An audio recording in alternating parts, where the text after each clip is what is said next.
Et bonsoir tout le monde. Ce soir, je reviens enfin pour la Tech News.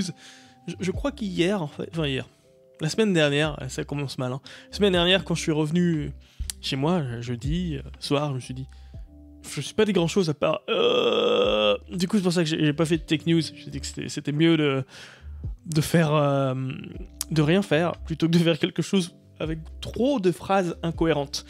C'est pas forcément cohérent quand je suis en forme, mais là aujourd'hui, je me suis complètement reposé parce que je suis entre deux tafs.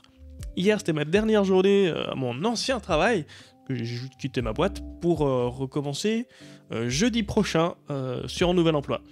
Secteur similaire, hein, je reste dans les tests logiciels, dans une boîte chouette, et du coup ça va être cool. Mais du coup, ça me fait une semaine de pause, ce qui est pas mal quand même. Donc le petit programme de ces Tech News, c'est je vais pas vous présenter une personne à suivre, mais plutôt une entité à suivre. Vous allez voir pourquoi je vous y emmène. Puis... Ah, j'étais sûr qu'ils avaient tweeté un truc, mais je ne sais plus quoi. Alors, est-ce qu'ils ont tweeté un truc qui m'avait fait marrer? Non, c'est rien à voir, effectivement. Ok, c'est bon, je viens de me rappeler de ce que j'avais pas noté et de pourquoi je l'avais pas noté. En fait, c'est quand même mieux quand je note les trucs. Ensuite, on va parler de Factorio. Parce que le blog de Factorio, qui est un super jeu, on l'a recommandé, mais j'y ai jamais joué, et ben, il est intéressant. On parlera de SQL, et notamment de comment débuter en SQL et comment apprendre le SQL, parce qu'il y a des ressources qui existent. On parlera aussi d'IHM. Ne vous inquiétez pas, pour ceux qui ne retiennent pas les acronymes, ce qui n'est pas un acronyme d'ailleurs, IHM, c'est juste des initiales. J'expliquerai déjà la différence entre un acronyme et une initiale. Et c'est pas grave, j'expliquerai ce que c'est une IHM, c'est pas compliqué, vous allez voir. On parlera d'un truc qui transforme des dessins qui ressemblent à des trucs faits avec Paint en paysage. Et c'est vachement balèze. Donc voilà, c'est pour ça que je parle de la suprématie de Paint hein, dans le titre. C'est génial, Paint. Bon, en vrai, c'est pas Paint qu'on utilise pour le truc, mais c'est dans l'esprit, quoi. Ouais. On parlera de stockage de mots de passe. Voilà, stockage de mots de passe. En soi, c'est une mauvaise idée d'essayer de stocker des mots de passe, mais il y a des façons de le faire, quand même. Si jamais vous n'avez pas le choix et que vous devez stocker des mots de passe, on va voir qu'en fait, le meilleur moyen de stocker un mot de passe, c'est de ne pas le stocker. Mais il y a un truc. On parlera de Amazon aussi, et d'un truc bien chez Amazon, la culture du document. Un truc que je pense que je vais essayer de mettre en place un peu. Ah là là là là, qu'est-ce que c'est que ça? Hop, ah, je l'avais mis là, oui. À propos d'Amazon, un gars qui est expert, une personne qui est experte dans le cloud et la facturation, notamment avec AWS, Amazon Web Services, qui a sorti un tweet bien troll, que je trouve très très drôle, et avec lequel je suis assez d'accord à propos du télétravail et des boîtes qui forcent les employés à revenir en présentiel. J'ai une mouche qui vole. Ah, l'été, c'est génial. Il y a toutes les mouches et les moustiques qui viennent faire la fête, là. Barre-toi, c'est mon micro. Oh, mais casse-toi. Il y a une mouche sur mon micro, quoi. C'est pas incroyable. On parlera ensuite de cyber-rançon et de pourquoi c'est en fait une mauvaise idée de payer une cyber-rançon. Et pas juste pour le truc évident de « Ah, mais on finance le cyber-terrorisme et les crimes ». Ouais, en fait, il y a une raison beaucoup plus triviale. Et on parlera d'un tweet. Quand je l'ai lu, je me suis dit, d'accord, Jeff Bezos est un gros taré et dangereux. Et on finira sur une touche très légère. Quelqu'un qui a mis beaucoup de travail pour faire un truc absolument balèze et inutile à partir de Microsoft Paint, encore une fois. Voilà, 2 news sur Paint, voilà, ça devient le thème. Donc on va de suite commencer. Oui, c'est bon, l'écran fonctionne, génial. Qui va-t-on suivre? Beyond X Scratch. Beyond... je ne sais pas comment ça se prononce, mais c'est la chaîne du Domain Driven Design et du Software Craftsmanship. L'idée derrière ces thèmes, que je ne vais pas vous expliquer là, c'est qu'il y a une chaîne Twitch, ils ont des événements, tout ça. Ils ont une chaîne Twitch. Est-ce que... Oui, il y a déjà des lives. il y a des lives, pas forcément live, mais il y a des diffusions en tout cas. Parce que là, c'est pas un live, c'est une rediff. Mais ils font des choses, suivez-les. Je vous dis suivez-les, mais est-ce que je les suis moi? Non mais quel con. Regarde. Ne plus suivre si c'est bon. Voilà, c'est bon, je me disais bien que je les suivais. Pourquoi je connais Beyond Scratch vraiment, je ne sais pas, faudrait que je leur demande comment ça se prononce. Je ne les connais pas personnellement, mais j'ai déjà vu un des créateurs, Julien Topsu, en conférence, avec sa conférence comment se faire hacker bien comme il faut. Et bon, je me dis que si ce gars-là est impliqué dans ce genre de choses, dans une telle entité pour un petit peu diffuser de la connaissance et des bonnes pratiques, ça ne peut être qu'intéressant. Donc si vous voulez devenir meilleur en tant que développeur, ou juste vous êtes curieux et vous voulez en savoir plus sur les coulisses finalement des programmes, vous voulez pas que ce soit juste de la magie, vous voulez comprendre ce qu'est le code et comment mieux le faire, voilà, Beyond Scratch, c'est une très bonne ressource, je pense. Alors c'est tout neuf, hein, ça rejoint Twitter en mai 2021, mais franchement, oh putain, ça me fait chier les trucs, les liens t.co, les trucs, le Twitter, il est chiant pour ça. Voilà, parce qu'une fois sur deux ça crache leur bordel. Voilà, ça parle par exemple d'architecture hexagonale. Et l'architecture hexagonale, ça c'est un article que je dois lire. Tu sais quoi? Hop. Je vais pas le lire là, hein, mais je vais surtout me le stocker dans mon Raindrop pour hop, ma boîte de réception perso. Peut-être dans les Tech News, peut-être pas, mais au moins la boîte de réception. Vous voyez que j'ai par exemple un truc genre sur les 3 amigos en agile. J'en ai entendu parler, mais je ne sais plus ce que c'est, du coup faut que je le lise. Mais tout ça pour dire que Beyond Scratch, très bonne ressource, genre l'architecture hexagonale, typiquement, ça fait partie des trucs où je me suis dit, j'en entends beaucoup parler, j'ai toujours pas compris ce que c'était, je pense qu'avec ça, il y a moyen que je comprenne. Ensuite, on va commencer dessus par un bout de blog assez technique du jeu Factorio. En fait, le développeur principal de Factorio, il parle un peu d'historique. Et du fameux Oncle Bob. Oncle Bob qui doit être, je crois que c'est Robert Martin, qui était un peu critiqué il n'y a pas si longtemps sur des trucs et tout ça. Coucou Célestine. Et critiqué ou pas, le fameux Oncle Bob, il n'a pas dit ou écrit que des conneries.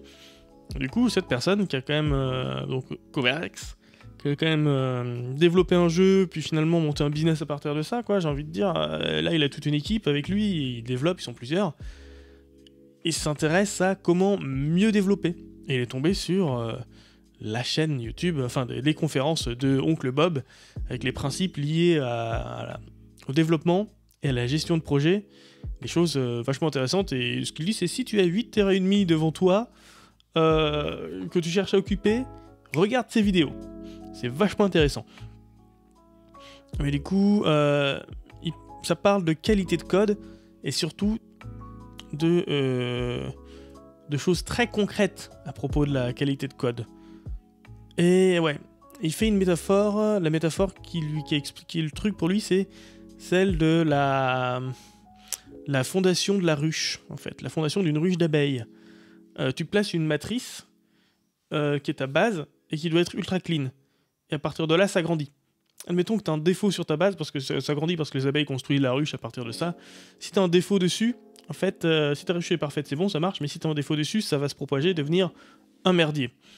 Comment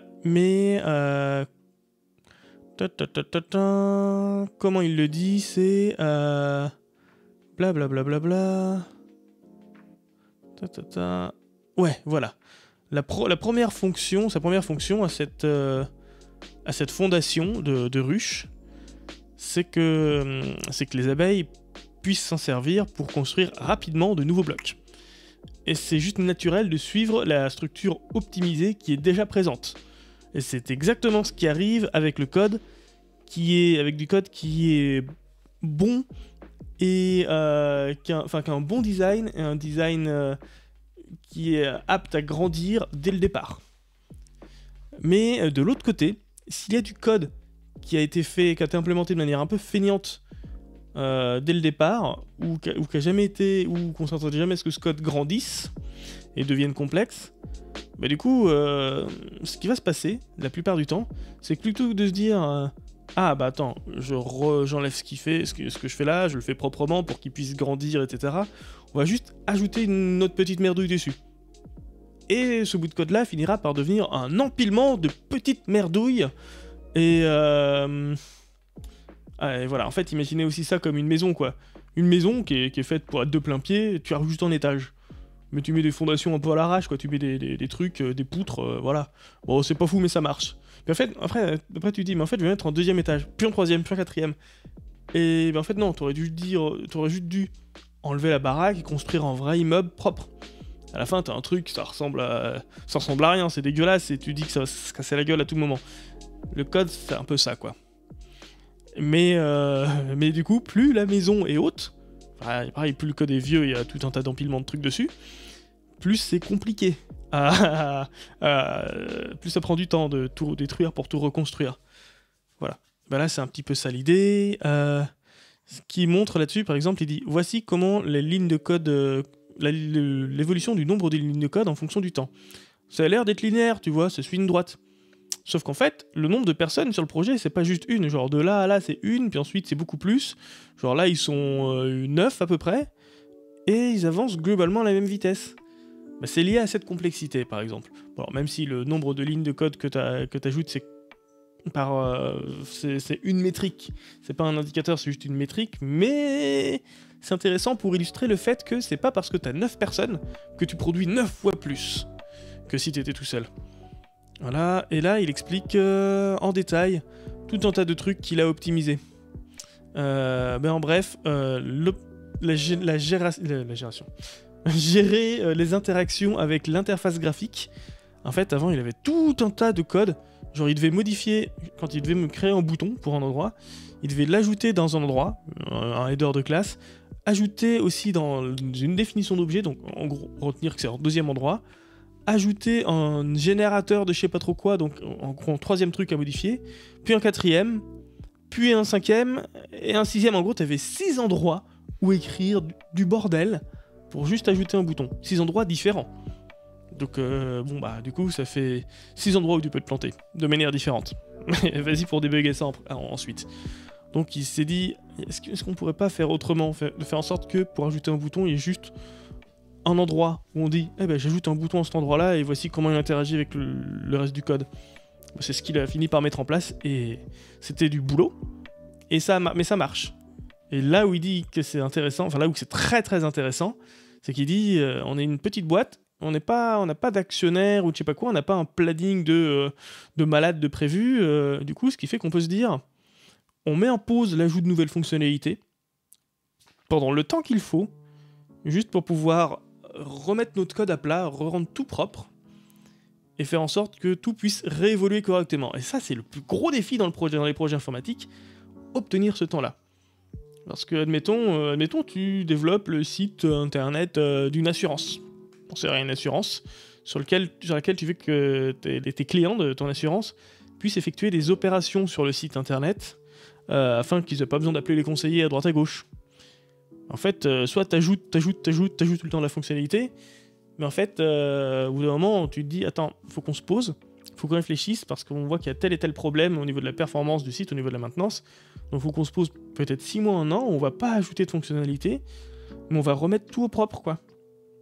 Et ça c'est très difficile à faire accepter aux clients. Juste de dire, attends, c'est pas une perte de temps ce qu'on fait, c'est que ta tour en Lego là tout dégueulasse, elle se casse un peu la gueule. On va réfléchir à quelles sont les fonctions à remplir. Genre, écoute, c'est genre une maison, tu vois. Et les fonctionnalités, c'est il doit y avoir telle pièce à tel endroit, il doit y avoir une cuisine, une salle de bain, une chambre.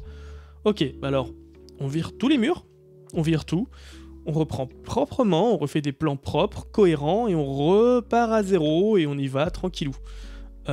Ça, le faire bien, c'est long. C'est long, du coup c'est cher. Bon lui, il explique que... le gars de Factorio explique qu'il l'a fait et que ça marche.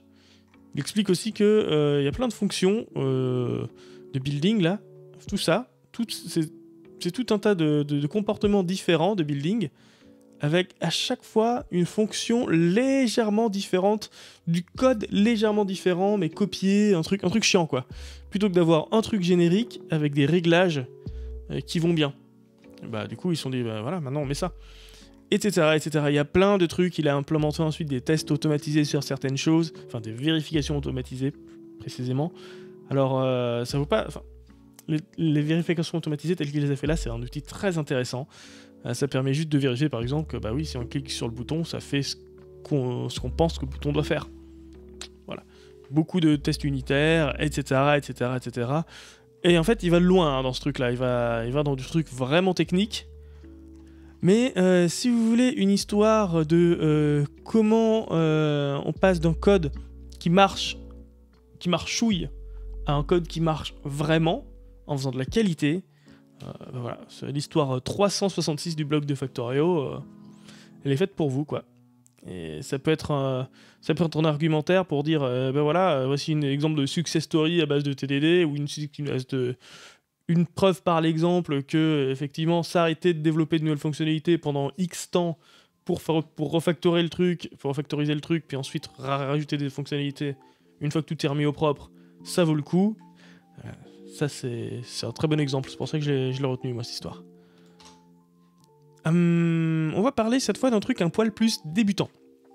Alors, le SQL. Là, on est sur un site qui s'appelle Select Star SQL. Ce qui est un site qui va expliquer globalement ce qu'est le SQL.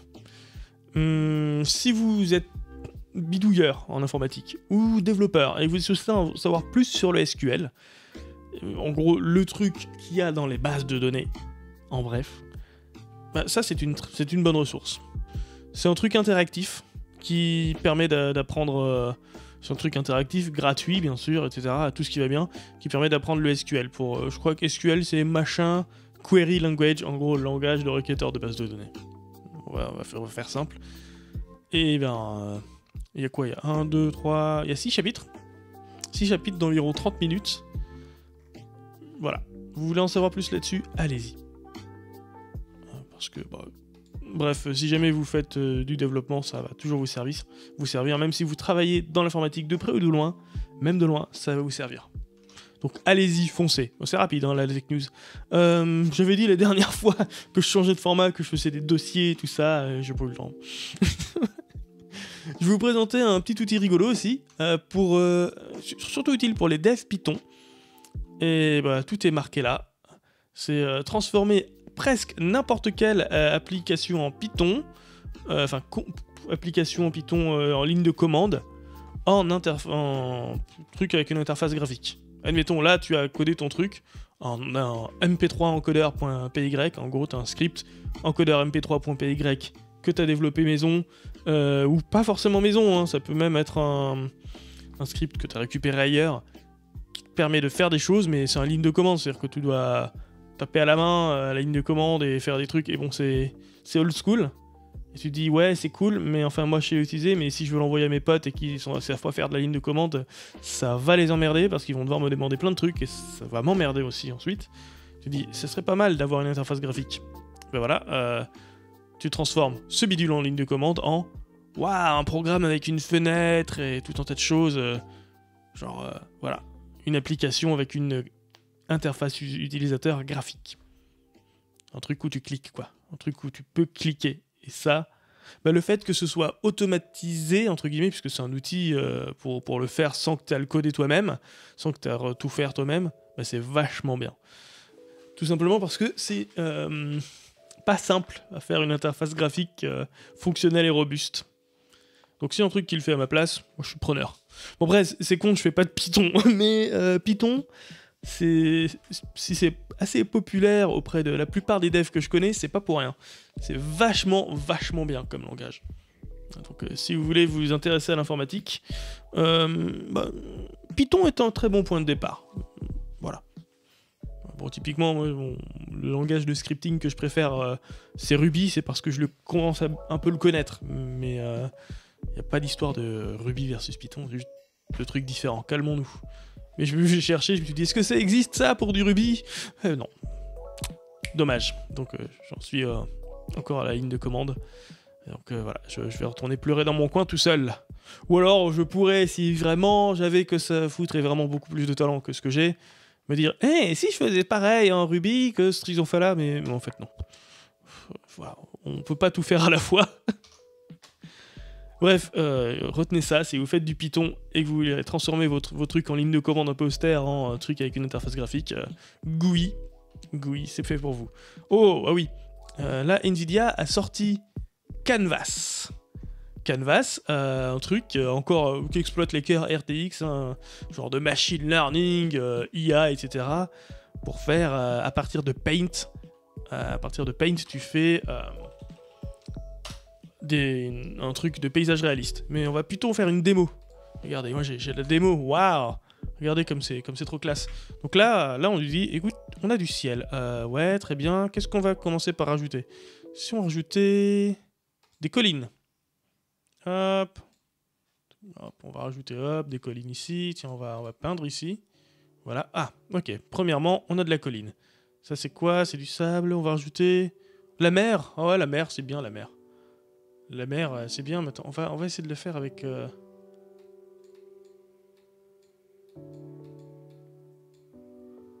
ouais, mais en fait, hop...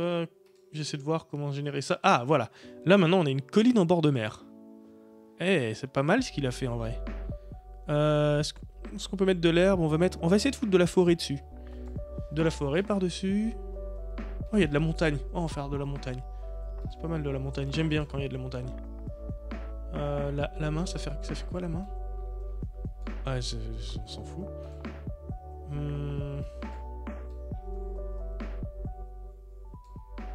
Ouf. Oh, ouais. Oh, c'est pas mal, ça.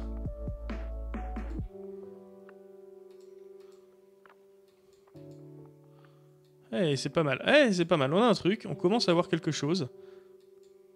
Eh, c'est pas pourri. Ah, c'est pas pourri du tout. Ah, j'aime bien. La vache. Ça marche bien. Ok, je suis impressionné. Ok, la vache, ouais. Là, t'arrives à voir des trucs bien badass. Bon, on a fait ça. Et si on rajoutait maintenant de la forêt? Waouh, regardez. On a un paysage de forêt. Et on peut rajouter des layers si on veut. Genre si je veux mettre, j'en sais rien moi, des graviers par là. Oh ouais. Mais je peux les virer. Pouf, pouf. Et bah c'est pas mal. Bon, les graviers, je suis pas fan de ce que ça m'a fait, mais... Un mur de pierre. Oh. Ah ouais, ok, là on a un truc pas mal. Là on a un truc... ça ressemble à du vrai paysage. Presque. Parce que là c'est n'importe quoi. Voilà. On peut mettre de l'eau, juste de l'eau. Ok.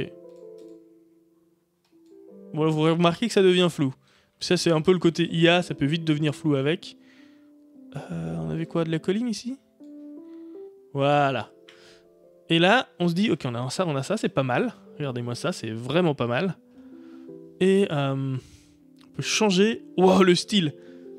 Regardez ça.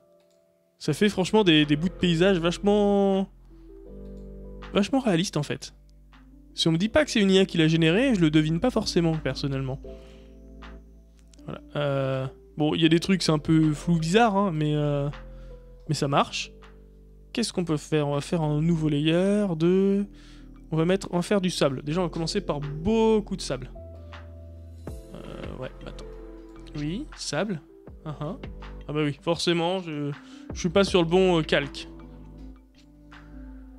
Ah! Voilà, on va y arriver, oui, vraiment. Peut-être qu'on peut se faire une vue aérienne comme ça. Sait-on jamais. Voyons voir, hein. Je ne peux pas dire. Parce que, ah oui, en même temps, c'est qu'on a foutu du ciel partout. Donc du coup, on va remplacer ça, tout ça par de l'herbe. Oh! Oh bah regardez, un chemin de sable dans de l'herbe. Et c'est bluffant, c'est franchement balèze. Je suis très fan de ça. Qu'est-ce qu'on peut rajouter cette fois? On avait fait le mur de pierre, mais attends, on va refaire le mur de pierre. Ouais, bah écoute, c'est pas fou. Le mur de pierre, c'est pas fou. Le mur de pierre, c'est tellement pas fou que... Ça c'est quoi ça? C'est de la gomme? Ok, j'ai rien pigé à ce que c'était censé être. Du coup, on va le faire faire un coup de grosse peinture. Un gros mur de pierre dégueu. On va voir, parce que là, si on fait des textures bizarres, à mon avis, ça ressemble à rien. Voilà, on a une texture mur de pierre chelou, et on va faire une rivière qui traverse. Et là, ça ne ressemble à rien. On est d'accord. Là, le croisement de la rivière, mais comme il est vachement bien fait. Voilà, si tu fais n'importe quoi, ça devient flou et ça devient pourrave. Alors oui, je vais supprimer le layer parce qu'il est pourri. Qu'est-ce qu'on peut faire? Du gravier. Commencer par du gravier. Ensuite, on va foutre des touffes d'herbe. Ah, ça me fascine ce truc. Ouais, on va faire traverser de l'eau, une rivière.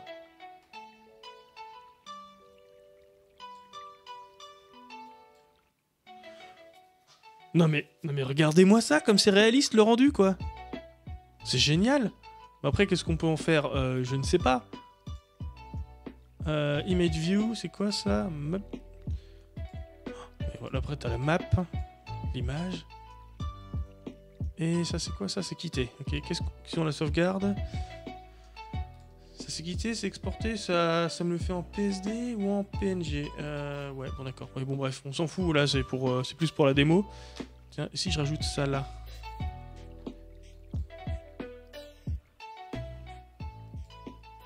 Ouais, bon là ça ressemble plus à rien, mais...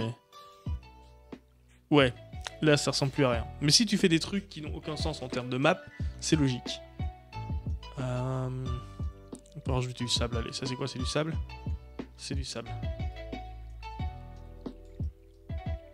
Voilà, hop, là, hop, là c'est plus sable qu'autre chose. Ce qui est très bien, moi ça me va.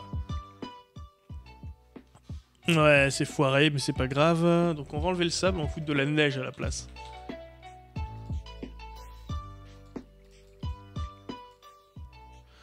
Regardez, ouais, de la neige. Mais en bref, un truc avec de l'IA qui marche vachement bien. Mais par contre, ça bouffe des ressources, hein. Oh la vache. Ça m'a fait perdre beaucoup d'images. C'est pas grave. Je discarde tout, je me barre, j'ai plus besoin. Ouais. Petit moment relax, quoi. Donc, encore une... C'est du machine learning, je pense, hein, qui est derrière ça. Je pense, je suis en train de dire peut-être, je ne sais pas. Comment ça marche? Je ne sais pas, parce que ça dit c'est de l'intelligence artificielle avec un modèle révolutionnaire. Ouais, c'est très certainement du machine learning. Hein. Mais c'est balèze ceci dit. C'est balèze, c'est-à-dire qu'ils ont entraîné un modèle pour dire bon voilà, à partir de ça, fais-moi une truc qui ressemble à un vrai paysage. Et ça marche. Genre, franchement bien quoi. Donc, au-delà du blabla bullshit rigolo, ça marche. Ah oui, avec un ancien collègue, on était en train de parler d'un truc. Il y avait un développeur qui était mis sur un sujet et qui s'est dit tiens merde, le client là il me demande de faire en sorte que quand l'utilisateur du site change de mot de passe, parce que je m'occupe du formulaire de changement de mot de passe, son nouveau mot de passe ne soit pas le même que les 12 derniers mots de passe. Et ça me gonfle parce que je vois pas comment le faire autrement qu'en stockant le mot de passe de manière soit cryptée mais de manière réversible, soit en clair. Et alors, bah ça craint, hein. Je vois pas trop. Puis, non, alors non, à mon avis, c'est qu'il y a un truc que tu dois pas connaître, c'est pas grave. Déjà, il a eu le très bon réflexe, ce collègue-là, de dire on me demande de faire un truc qui m'a l'air craignos, qui me pose un problème en termes de sécurité. Donc il en a parlé. Du coup, je lui ai dit écoute, ça me paraît bizarre avec les outils dont tu me parles que t'aies pas une histoire de hash de mot de passe, quoi. Je me dis ouais si, mais le hash de mot de passe il arrête pas de changer, tout ça. Et du coup en fait je leur ai expliqué le truc, le concept du hash et de cell. Alors le principe, on va ouvrir Paint. Ce serait dommage de pas ouvrir Paint sur un truc. Là tu as ton mot de passe. Mon mot de passe. Wouh. Super. Alors pourquoi on s'excite comme ça sur mot de passe? Voilà. Tu as ton mot de passe. Et tu le dis, je vais le stocker dans ma base de données. Si tu le stockes en clair, voilà, tu le stockes en clair directement, tu dis ok, c'est bon. Et quand ton utilisateur se connecte, il entre son mot de passe. Et donc toi, ton site, ça c'est ton site, voilà. Voilà. J'arrête de dire voilà, BDD, mon site. le site. Voilà. L'utilisateur, il entre son mot de passe. Le site, qu'est-ce qu'il va faire? Il va regarder le mot de passe, il va le comparer avec ce qu'il y a dans la base de données, il va dire c'est bon. Et ça marche, il se connecte ou pas. Là où ça pose problème de faire ça, c'est à plusieurs niveaux. Ça pose problème déjà ici. Si le mot de passe est stocké en clair, que se passe-t-il le jour où la base de données plante? Ah, d'ailleurs, on va plutôt faire un truc du genre... tac.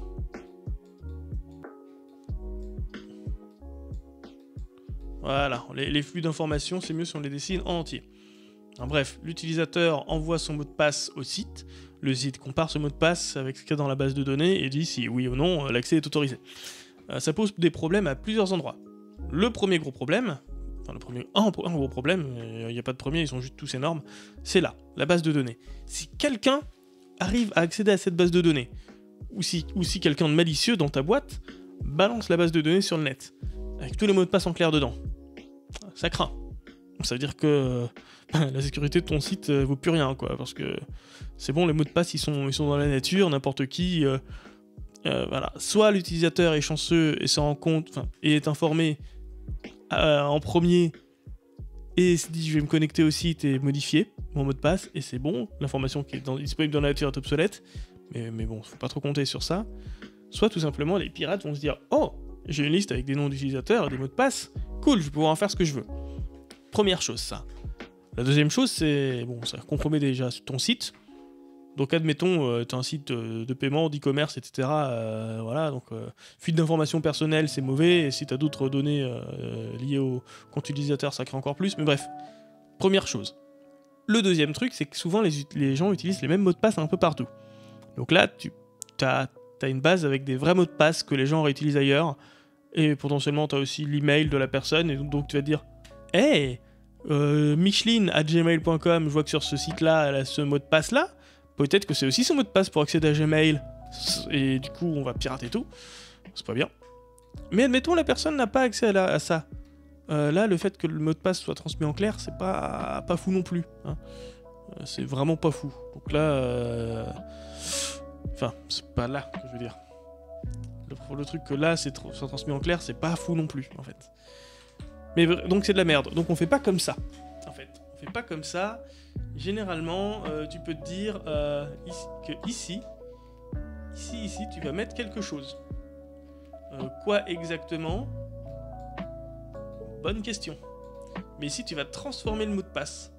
Pour en sorte qu'on n'a pas accès directement au mot de passe. Ok, et... On va refaire... Oui, c'est ça. Super. Donc là, on a quelque chose de transformé. Le mot de passe, il est juste côté utilisateur, et ce qui est stocké ici, c'est quelque chose de transformé. Ce que le site a, c'est quelque chose de transformé. C'est ça qui est comparé. Déjà, on stocke plus le mot de passe en vrai, et c'est vachement bien. Mais la question est, comment? Quelle transformation? Est-ce que c'est un truc que je crypte? Un cryptage, c'est dans les deux sens. Tu peux transformer le mot de passe en quelque chose de crypté, et transformer ce qui est crypté en mot de passe. C'est pas bien ça, parce que ça veut dire finalement que tu connais le mot de passe. Parce que la clé de cryptage, si elle est craquée, c'est la merde. En fait, ce qui se passe, c'est qu'on fait un hash. Le hash, c'est une transformation qui, à partir de quelque chose, tu peux obtenir un hash. À partir d'un hash, tu ne peux pas obtenir le truc d'origine. Parce que c'est une transformation où plusieurs choses peuvent donner le même hash. Mais c'est fait de manière intelligente. Si tu mets Toto et si tu mets password, faut pas que ça donne le même hash. Sinon, ça craint.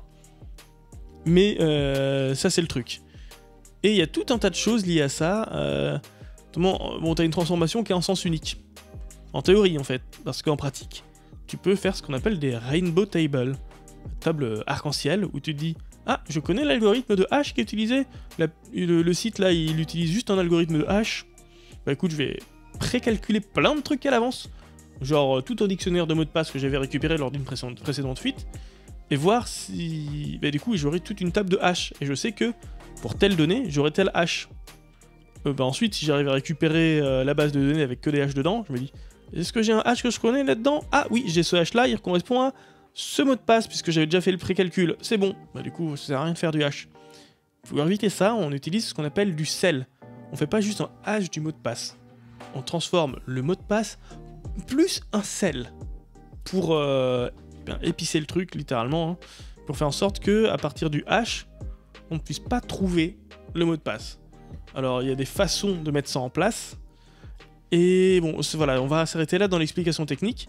Mais l'OWASP, qui est un truc plein de ressources liées à la sécurité, ils ont fait une cheat sheet, une feuille de triche pour tout ce qu'il y a à savoir, en gros, si vous devez vraiment stocker des mots de passe quelque part. Ils disent alors, il faut faire comme ça, il faut faire du hash et du sel, et voici, dans l'ordre de préférence, les algorithmes à utiliser pour faire ça. Le meilleur étant celui-ci, parce que ça, avec telle configuration, s'il n'est pas disponible, utilisez plutôt celui-ci, etc. Avec les bonnes pratiques, et bien sûr, les mauvaises pratiques à ne pas suivre. Bon, c'est technique, mais c'est vraiment très intéressant. Est-ce que je m'étais noté un truc dessus? Oui. Ouais, voilà. J'ai noté un truc, mais c'était trop technique. Ce qui fait que ça, c'est si jamais vous n'avez pas le choix et qu'on vous demande de stocker des mots de passe, ne vous inquiétez pas, il n'y a pas forcément... Normalement, enfin, vous inquiétez pas, déjà si, inquiétez-vous, mais il y a moyen de faire ça intelligemment parce qu'on ne va pas stocker un mot de passe, mais stocker quelque chose, un dérivé du mot de passe qui ne permet pas de trouver le mot de passe. Mais qui permet quand même de vérifier que quand l'utilisateur entre le mot de passe, c'est bien le bon.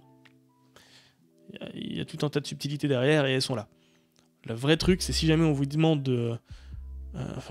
le vrai truc, c'est si vous devez implémenter un système de stockage de mots de passe, ne le faites pas. Essayez de trouver quelque chose d'open source et d'existant qui le fait déjà, comme... j'essaie de me retrouver le nom de ce machin. Keycloak. Keycloak. Forcément, je l'écris pas bien, mais Keycloak, comme ça, un truc de management d'accès et d'identité open source pour les applis modernes, etc. Et c'est vachement bien. Genre, juste utiliser Keycloak. C'est ce qui est à retenir, et tellement à retenir que je vais le rajouter là dans les tech news. Et bien sûr, ça se met pas dans l'ordre que je veux, mais c'est pas grave. Paf! Voilà.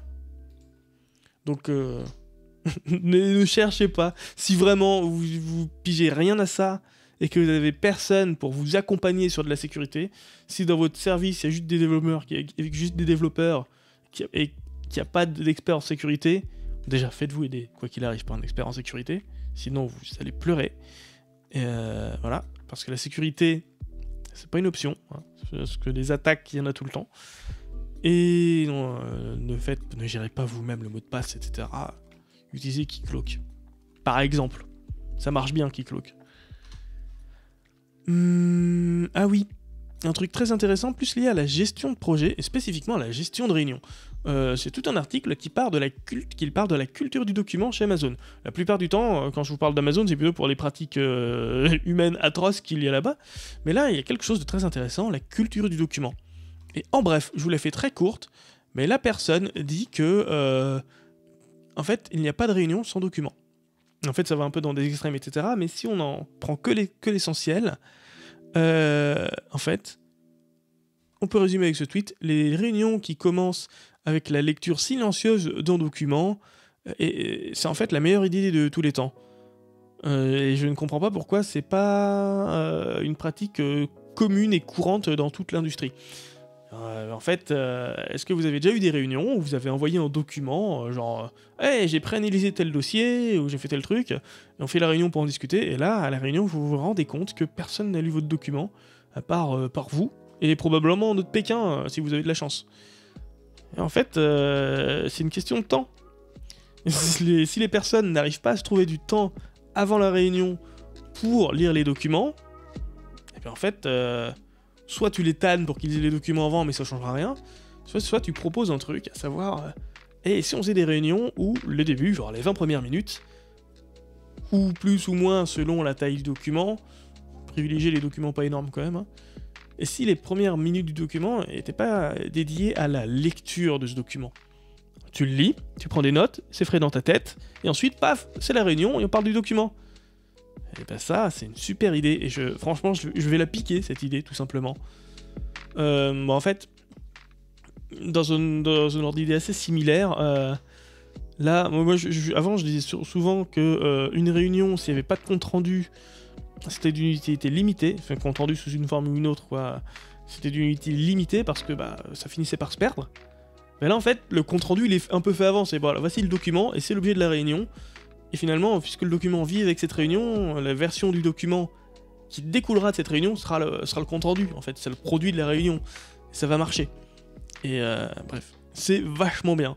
Même si ça peut paraître austère de se dire, putain, on va commencer la réunion par lire un document, qu'est-ce que c'est chiant. Ouais, mais si on n'a pas le temps de le faire avant, là, ça force à la voir. C'est vachement bien. Il peut aussi y avoir des réunions sans document.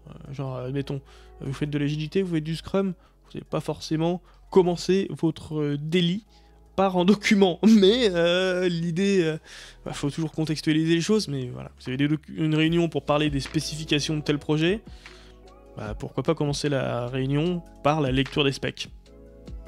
Franchement, réfléchissez-y. Moi, je vais le mettre en place, ça. Enfin, je vais le mettre en place. Dans la mesure où, si je trouve une utilité dans le contexte dans lequel je bosse et que ça résout un de mes problèmes, je vais essayer de le mettre en place. Nuançons tout de même comme d'hab. Là, c'était... Ouh rien à voir. Mais un gros troll d'un certain Corey Quinn. Alors, Corey Quinn, je vous en reparlerai plus tard, mais... voilà, il a fait un truc qui est basé sur du Amazon Web Services et qui est... Son business, c'est de l'économie du cloud. Parce que le cloud, on dit, ouais, c'est vachement bien, tu peux faire vachement de trucs pour moins cher qu'avant, tout ça. Condition de bien t'y prendre. C'est le genre de personne qui a réussi à bien comprendre comment ça marchait et à en faire un business. Et qui a fait des tweets très intéressants. Et je vous en parlerai pour la prochaine fois. D'ailleurs, je vous en parlerai pour la prochaine fois. Ouais, je me le note dans un coin. Regardons. Blablabla. Est-ce qu'il a un truc là-dessus? Parce que je sais que j'avais. Blablabla. J'essaie de retrouver un autre tweet qui n'a rien à voir. Bah écoute. Je me le mets de côté et je ferai ça après. Son tweet, là, qui m'a fait vraiment rire, c'était à propos du télétravail. En gros, il disait « Beaucoup de grosses compagnies de la tech forcent leur personnel à revenir dans le bureau. Et je pense que c'est... alors, short-sighted... short-sighted, c'est une vision courte, mais du coup, comment on peut le traduire? C'est ça qui est chiant. Alors, on va sur Word Référence. Quelle est la traduction exacte de short-sighted? C'est... irréfléchi, vision à court terme. Ok, eh bien, écoute, je pensais qu'il y avait... C'est pour ça que j'arrivais peut-être pas à trouver. Mais c'est un manque de vision à long terme, effectivement. C'est pas terrible. C'est pas terrible. C'est pas terrible, et du coup, voici un thread avec plein de conseils issus des pires collègues que j'ai jamais eus. D'accord. Alors, les touches les plus bruyantes sont celles de ce type, les Cherry MX Blue. Enfin, mais plutôt les Cherry MX Blue, c'est bruyant, mais c'est mieux s'il y a carrément des ressorts qui se plient dans ton clavier, parce que ça fait plus de bruit. Et tu vas t'y habituer plus facilement si tu chantonnes avec le son de ton clavier. Tu fais pas... Tu fais... le collègue relou. Voilà, donc tu fais ça. Par exemple, qu'est-ce qu'il y a à manger pour aujourd'hui? Bah, le poisson qui te reste de la nuit d'hier soir, tu le mets dans le micro-ondes. Genre 10 minutes, ça devrait le faire. On doit tous prendre des appels personnels de temps en temps, sur haut-parleur, bien sûr, et on l'amène avec soi vers et depuis la salle de bain, depuis les toilettes. Et il n'y a pas tant de différence entre éternuer très fort et crier à plein poumon, si vraiment tu t'y prends bien. Et tout un tas de choses. Et son idée, c'est si votre boîte vous demande de revenir en présentiel, faites-le, mais faites-lui supplier de retourner en télétravail. Et bon, là, il y a blablabla, qu'est-ce qu'ils disent? Ah oui. Il y a plein de gens qui ont changé avec la pandémie, puis il y a de nouvelles personnes, et puis sans le petit nom sous la vidéo dans Zoom ou dans Teams pour savoir qui est qui, en fait, le mieux, c'est quand même de donner des surnoms atroces et blessants aux personnes. Genre, t'as quelqu'un de petite taille, tu vas appeler passe-partout. Et tout un tas de trucs à la con. Bref. Qu'est-ce que ça dit encore? Amène tes enfants au travail. Ah là là là là. Hop, blablabla. Bla bla bla. branche une des poignées de porte directement au courant et ça va faire des super pranks pour ton boss. Qu'est-ce que c'était encore? Il y avait un truc qui, pour le coup... Ah oui. Genre, fais en sorte que le ventilo de ton ordi tourne très fort en minant du Bitcoin dessus, ou en compilant Firefox, ou en ouvrant Docker sur Mac, histoire que ça puisse être bien relou pour tout le monde. Coordonne-toi avec tes collègues pour un mardi au pif, où tout le monde s'habille vraiment bien, et et faites-vous un repas à l'extérieur de 4 heures sans explication. Ou alors, pendant ce temps, passe carrément des entretiens dans une boîte qui soutient le télétravail. Ouais, c'est ça, genre, il passe des entretiens carrément sur ton temps de travail et sans rien dire. Bref, le mec il troll. Tu sens qu'il aime pas trop que... Il a un avis similaire au mien aux boîtes qui imposent aux gens de revenir en présentiel. En fait, d'un côté, il y a une vraie volonté de beaucoup d'employés de revenir en présentiel dans l'informatique, ce qui est très bien.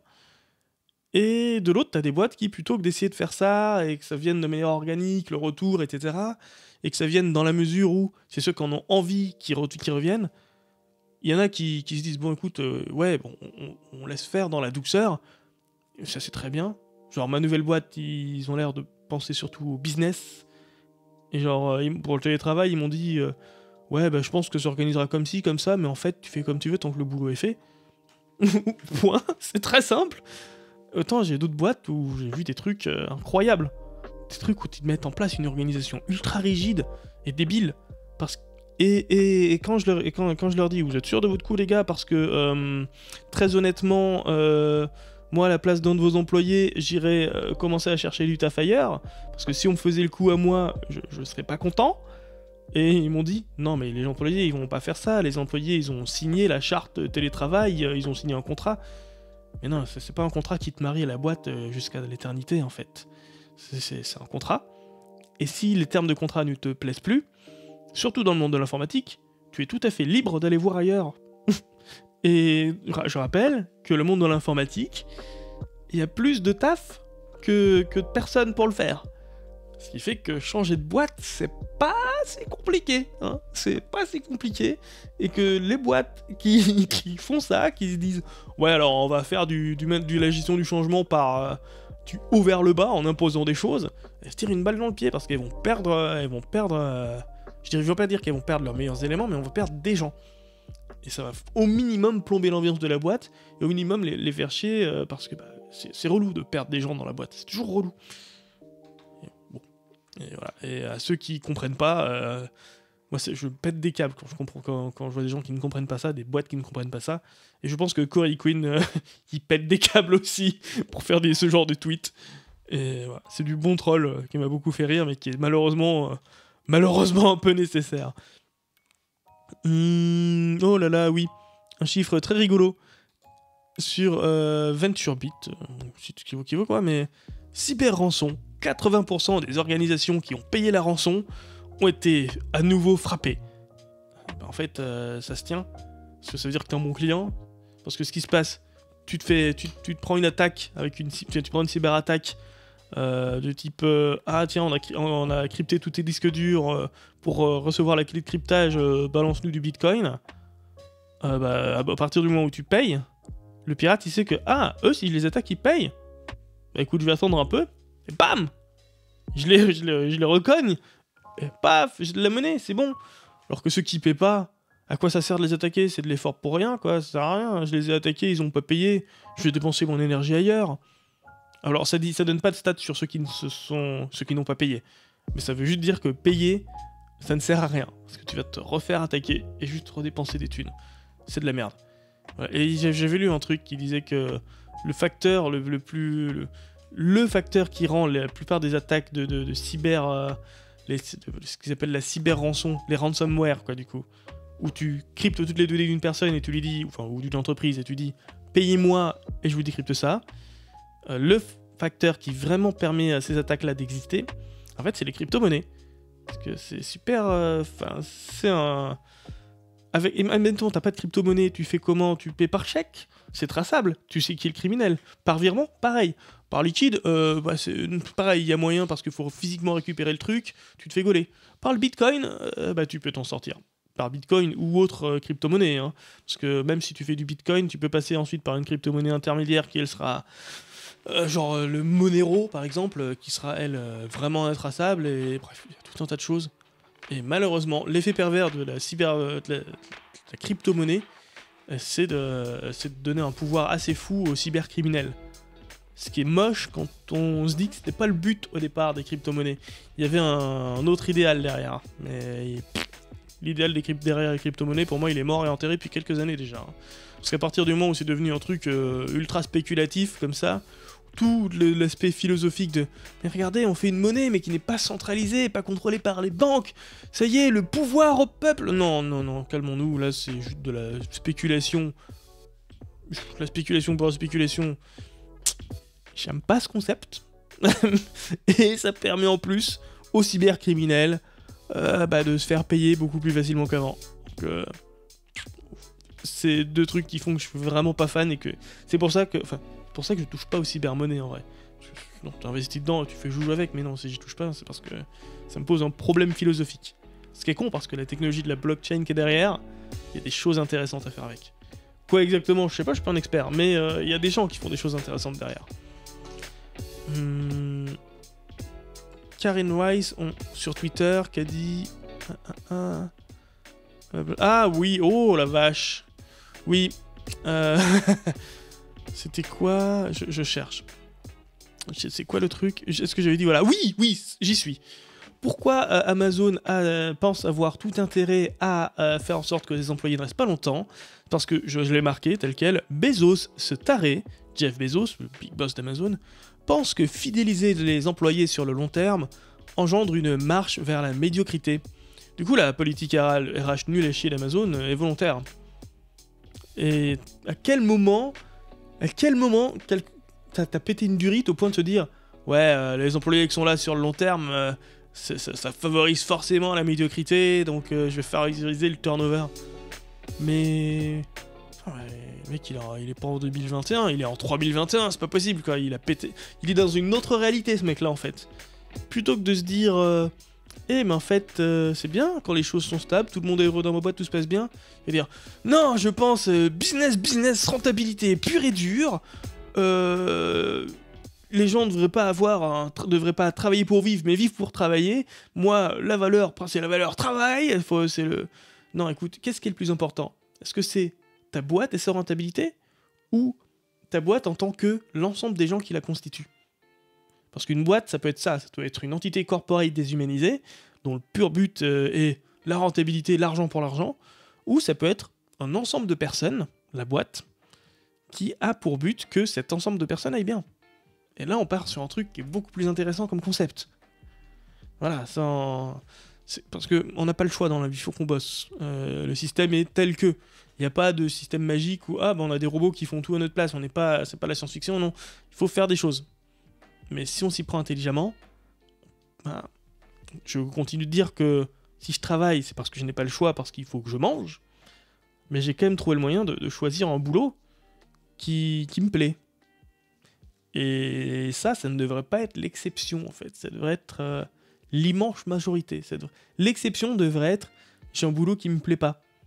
J'ai un boulot qui me rend malheureux. Ça devrait être l'exception. Mais genre vraiment, ça ne devrait même limite ne pas exister. J'ai un boulot dans lequel je m'épanouis, c'est malheureusement encore un peu l'exception, j'ai l'impression.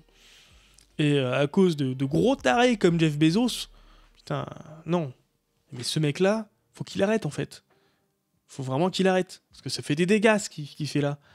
Genre, parce que pour le bien de sa boîte, les dégâts qu'il fait, c'est affolant.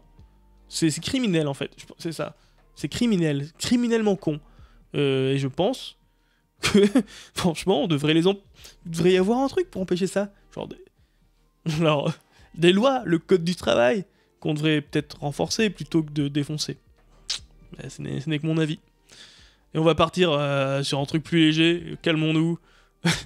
MS Paint IDE, un IDE, donc environnement de développement. Un IDE, c'est un truc dans lequel tu mets ton code, mais ça va pas gérer que ton code, ça va gérer aussi la compilation de ton programme, le déploiement, tout un tas de trucs autour du code. Parce que si tu veux coder, tu prends un fichier de texte et t'écris dedans. Mais si tu veux faire en sorte que ce soit plus simple de coder, faut que tu aies genre un truc qui comprend le langage dans lequel tu codes, qui arrive à détecter les erreurs de syntaxe, qui arrive à te permettre de naviguer facilement dans divers fichiers de code, parce que si ton code est réparti dans plusieurs fichiers et que tu veux accéder à la définition d'une fonction depuis là où t'es, soit tu cherches manuellement et tu galères, soit tu as ton IDE qui t'aide et qui va te dire « Ah, mais ça, je sais où le trouver, c'est ça, ça, ça, ça. » Et c'est tout un tas d'outils qui vont faire en sorte que le travail du développeur sera plus facile. Il y a une personne qui s'est dit « Tiens, je vais faire pareil, mais avec Paint. » On peut regarder sur YouTube. Voilà, donc il explique, voici, ça s'installe comme ci, comme ça, et en fait, ça sauvegarde tes programmes dans des images. Genre bon, blablabla, les exécutions, ça supporte tel et tel langage. Et là, il va dire, voilà, je vais créer un fichier Hello World, donc il fait ça. Donc, il écrit son code là. Regardez-moi ça, c'est juste incroyable. En fait, il y a vraiment une logique derrière de reconnaissance de texte à partir d'images qui est plutôt cool et balèze. Et là où c'est balèze, c'est que ça le fait vraiment rapidement, genre une centaine de millisecondes. Et là, il s'est dit, voilà, j'ai écrit un petit programme. Et je le sauvegarde au bon format, au bon endroit. Mon IDE va comprendre ce qu'il s'agit et va compiler le truc et ça va marcher. Plutôt que de sauvegarder ton code source dans du fichier texte, sauvegarde ça dans du PNG. Ça sert à rien, c'est génial. Et tu peux du coup prendre un fichier texte aussi, l'ouvrir avec cet IDE, ce MS Paint IDE, le modifier en tant qu'image, tu le sauvegardes et ça aura modifié ton fichier texte, ton .txt, le vrai fichier texte. C'est vraiment très rigolo. Est-ce qu'il en fait la démo là, je crois? Ouais, c'est ça, il est un fichier. Non, là, c'est pas ça. Oui, son truc peut marcher avec de la syntaxe aussi. Son truc, ça crée des fichiers où la syntaxe est bonne et tout. C'est vachement... c'est bien fichu, en vrai, en termes de fonctionnalité. Juste, pourquoi t'as fait ça? Parce que tu le pouvais.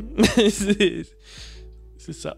Donc là, il écrit un fichier texte. Super, il a écrit un fichier texte avec marqué helloworld.txt. Est-ce qu'on est sûr qu'on est en HD dessus, hein? Parce que là, j'ai l'impression... Voilà, YouTube, il m'énerve. Regardez, YouTube, j'étais en auto, et il me disait, c'est bon, t'es en HD, et l'image était floue, dégueulasse. Là, je sélectionne HD, et je suis en HD. Bref, là, il prend un fichier texte, il l'ouvre avec MS Paint, avec le Microsoft Paint.ide, qui va ouvrir Microsoft Paint, en fait. Il va modifier le fichier. Voilà, Hello Nevermind. Bon, il montre, en plus, sa démo montre bien comment ça marche. Ici, il a sauvegardé, voilà, il a fermé. Pouf, ça a modifié le fichier texte avec le bon truc.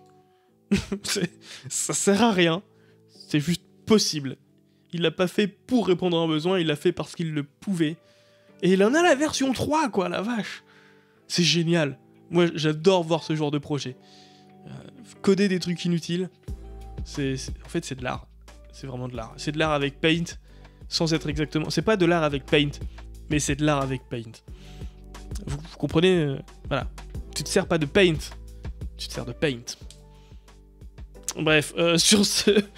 puisque j'arrive pas à l'expliquer autrement, il va être temps pour moi de vous laisser sur ces belles tech news et de voir si... qui c'est qu'on va raid? Oh là là. De voir... Je vais pas réussir à faire des phrases. Ah tiens, je peux faire ça, regarde, je partage. Waouh, je partage mon abonnement. Wouh. Donc, Billy the Troll, moi, je suis abonné à la chaîne. On s'en fout, en fait. Hein.